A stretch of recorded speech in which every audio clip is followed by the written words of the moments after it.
Hi guys, so we are done with taking pictures of all the coins that we need. We have the images in this folder and under the raw images folder or subfolder. So I'll be uploading this to GitHub, so you can also have it. The images would not be in GitHub. I think I will have to upload it to a Google Drive instead. And yeah, so let's get to work. Now these images, if we look at them, they're actually large in size. I think some of them are running into 5 MB. Yeah, so anyway, let's just look at some of them here. We have this, we have this. So this is my palm, and this is my palm with gloves as well, just in case it's winter. Okay, so that is it. The images are actually large, so we're going to do something about it because we can't work with large images for various reasons. For instance, we want to reduce the volume of the images so that we can save space and save storage costs. We also want to increase the speed of processing the images. We want to increase the model training speed, which just means reducing the time it takes to train the model. And also we want to ensure that the images have uniform sizes, both the width and the height. And at the end of the day, whatever model we are trying to train will require us to have uniform image sizes. There are also other ways that we can process our images. Apart from resizing, we can also crop the images if we just need to focus on a particular portion of the image. There's also the flipping, where you can flip either horizontally or vertically, and there's also rotating, where you rotate by a particular degree. Now there are two things that we'll be doing. The first one is to resize the image, taking it from about 3000 by 4000 to something like 1000 by 1000 or 1024 by 1024. So one thing we'll do first of all is to crop the image. Now if you look at these images, most of them have the coins at the center of the image. So one thing we can do is to crop it by taking out the excess pixels at the end. So we crop it to get something like 3000 by 3000. Then we resize it to get 1024 by 1024. I have the resizing script in this file called helpers.py, and I'm just going to open this in VS Code to show you. Okay, so we have the helper function. Let me reduce the size a bit, the font size. So it's just about 39 lines of code, and take it all back. Now we have the crop. Here is the crop part, and then we have the resize part. We are going to be using just two libraries, the pillow library, and from there we'll be importing image, then the OS library from Python. The function takes the input folder, which is raw images in this case, then it takes the output folder, which will be images. It's not created, so you can create it here if it's not. Then the target size in our case is 1024 by 1024. You can change this depending on what your need is, but we'll just maintain that. And we're going to be counting the number of images we are processing, and this is to get the exact image since we are looping through all the images. So we open the image here, then we get the size of the image. This would return 3000 by 4000 in the case of the images that we've seen so far, and then we take the minimum, which is 3000 in this case, and we do a cropping. Now what this cropping we do is to try to keep the information at the center of the image. This is just the mathematical equation to get all those values. So let's just assume we have 4000 by 3000. I'm going to make this comment. So let's say that this returns width and height of 4000 by 3000. Let's say width and height, and main side is 3000. So to crop this, we take the left to be the width, which is 4000 minus the main size, that will return 1000 divided by 2, so you have 500. And here we would have 0 here, so have 3500.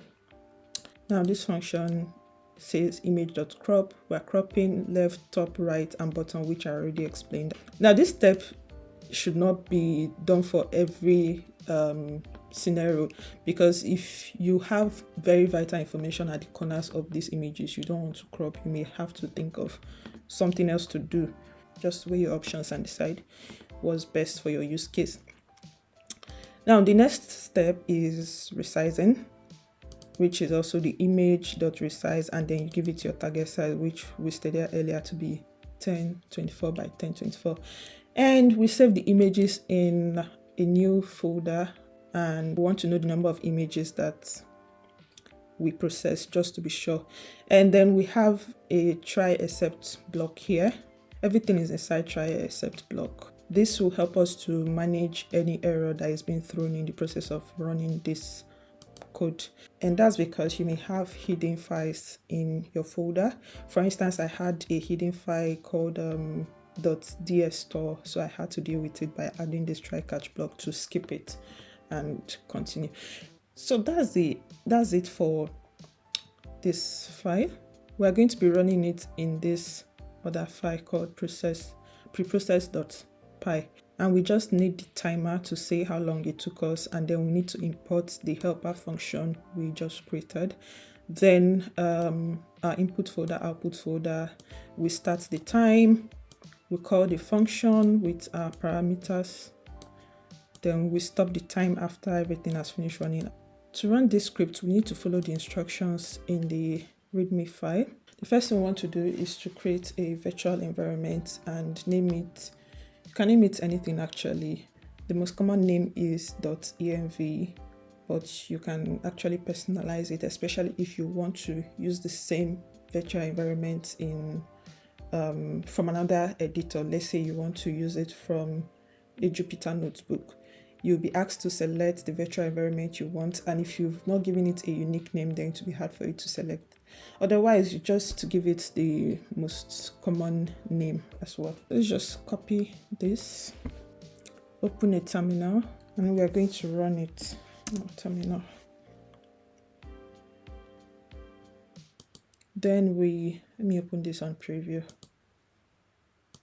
environment. So what this does is to go into the virtual environment that has been created, and then go into the bin folder and into the activate file, and then run the activate file. So just do this. Now we're inside the virtual environment, as we can see the name by the side here. And next step is to install. So this section is for people working on Jupyter Notebook. We'll be doing most of this on VS Code, because by the time we get to the Flask section of this tutorial, we want to be running it on VS Code and not on Jupyter. So, but if you just want to run this image processing code, you can actually run it on Jupyter Notebook. Just follow these simple steps to be able to select the virtual environment that we just created. Going on to the image processing, we need to install the Pillow library. So come down here and enter this. We need to upgrade pip as well. So run this. I think we have all the libraries we need installed. And now we can run our preprocessing script. Remember what the script looks like. We're importing the helper function we wrote, and then we are starting a timer. We are calling the function, end the timer after that, and then print other things. So just come here, Python.